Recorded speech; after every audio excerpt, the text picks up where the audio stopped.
Welcome back. It's Wind Down Fridays, the favorite day, our favorite day of the week. Yes. Yeah?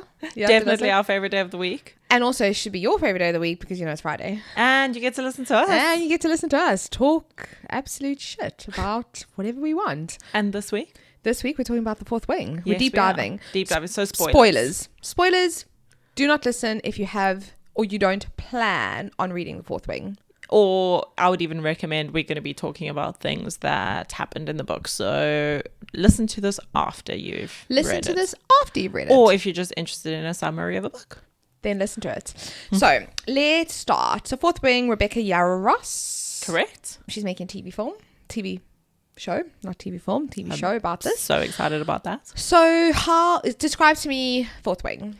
So essentially it is a book about the protagonist, Violet, Yeah. who is sent into the Riders Quadrant at a military college in this fantasy world. Yeah, so in the fantasy world, there's a couple of quadrants you can join. You can join the scribe, which would be like the historians, the people that write books. Yes.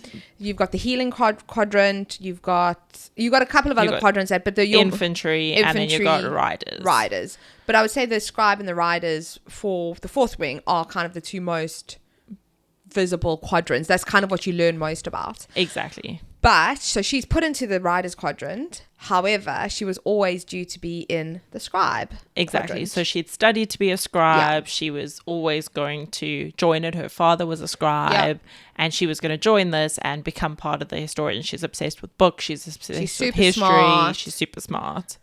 But then her mom forces her into the Riders Quadrant. Her father's died. Yeah, her mom is a general. And her mom is a general. General of the Dragon Riders. So the Dragon Riders, the Riders essentially become like the army, right? So they protect the fantasy world.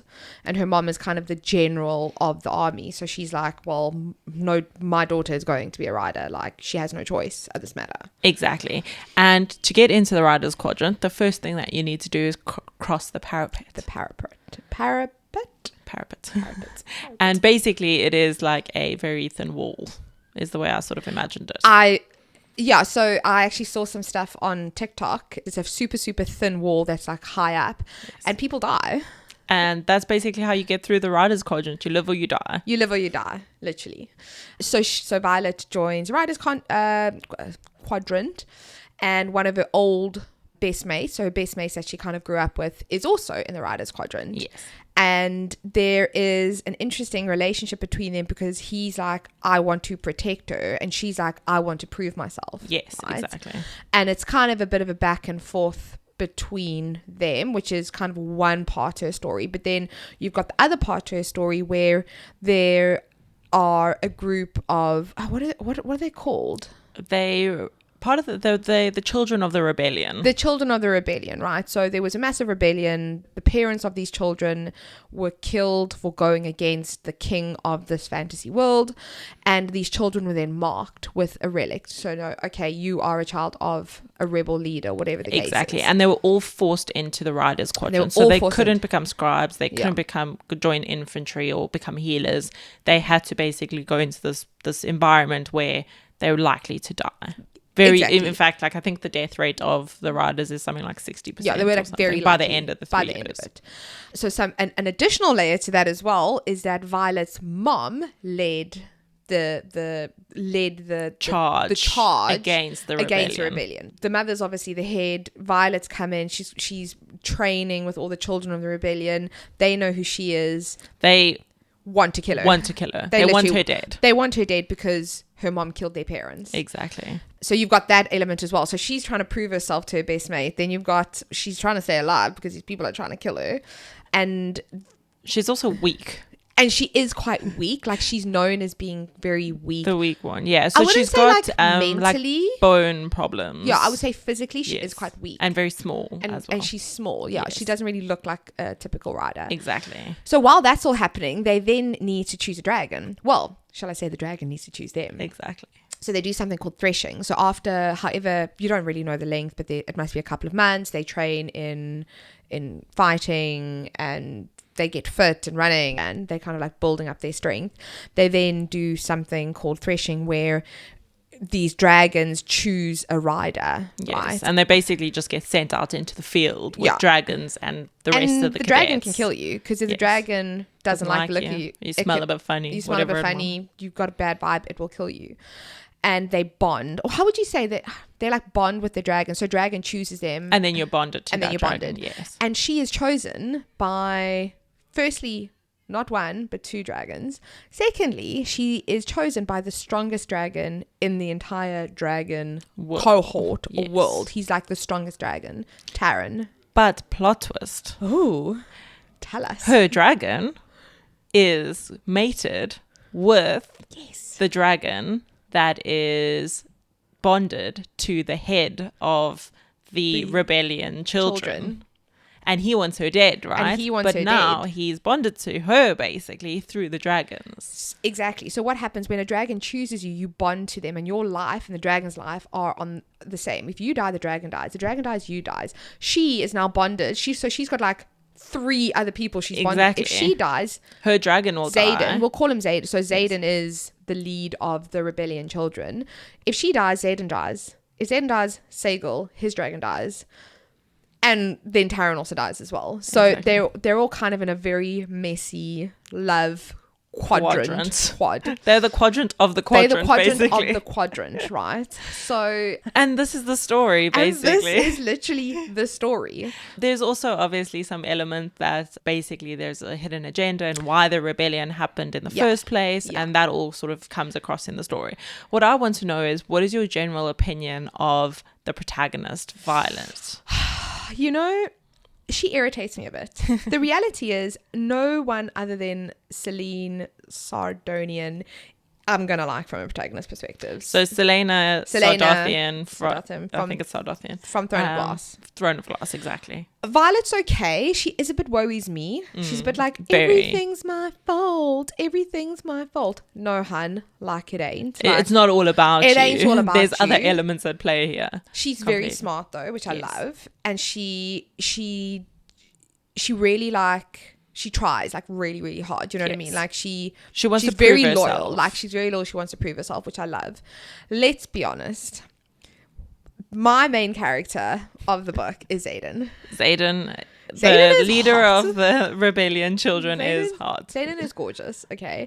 And I love Imogen, who's also a child of the rebellion. I love Imogen, and I love Violet's friends that she kind of makes. Yes. You know, Rhee and Sawyer and Riddick. I love them as well, but I'm not like the biggest fan of Violet. What are your... So I agree with you completely. I think I like her more than I dislike her. But she is very much woe is me. It's my fault for everything, and it's really not your fault for everything. It's not like there are other people involved in the story, shockingly enough. So the world, her world very much revolves around herself, which is a bit frustrating.